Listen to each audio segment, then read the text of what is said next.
আচ্ছা আচ্ছা আচ্ছা, ঠিক আছে। তা বলছি কত টাকা লাগবে তোমার? এই কে গো তোমার কাছে টাকা চাইছে?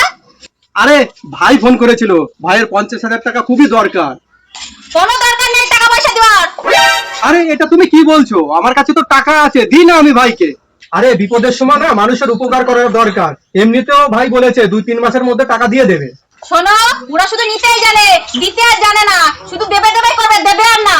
তুমি সাফ মানা করে দেবে যে তোমার কাছে কোনো টাকা পয়সা নেই। আমাদেরও তো ছেলে পেলে আছে, আমাদেরও ভবিষ্যৎ আছে, আমাদেরও তো ওইদিকে দেখতে হবে নাকি? এভাবে যাকে তাকে টাকা দিয়ে দিলে হবে? যত সব। হ্যাঁ ভাই বলো। হ্যালো জয়বাবু, টাকার ব্যবস্থাটা হয়েছে? আমি না খুব বিপদে পড়েছি। যদি এরকম বিপদে না পড়তাম তাহলে তোমার কাছে পয়সা চেতাম না। টাকাটা না আমার খুবই দরকার। আরে ভাই আমি ব্যবস্থাটা করছি, তুমি চিন্তা করো না।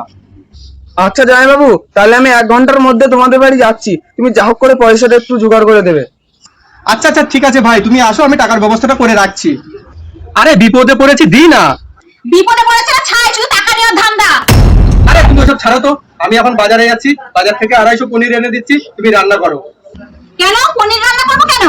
আরে 1 ঘন্টা পরে ভাই আসছে, ওকে তো খাইয়ে পাঠাতে হবে, না খাইয়ে তো আর পাঠাতে পারবে না। কি আমাদের বাড়িতে ভাই আছে? তোমাকে আর পনির টনির আনতে হবে না, আর আমি রান্না বান্না করতে পারবো না। বাড়িতে বাসি ভাত আছে, ওইটাই খাইয়ে পাঠিয়ে দেবো।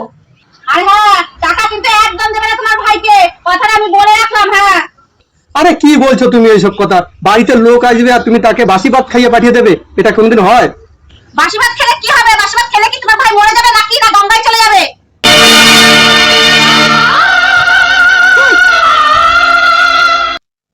দিদি, কোথায় গেলি রে?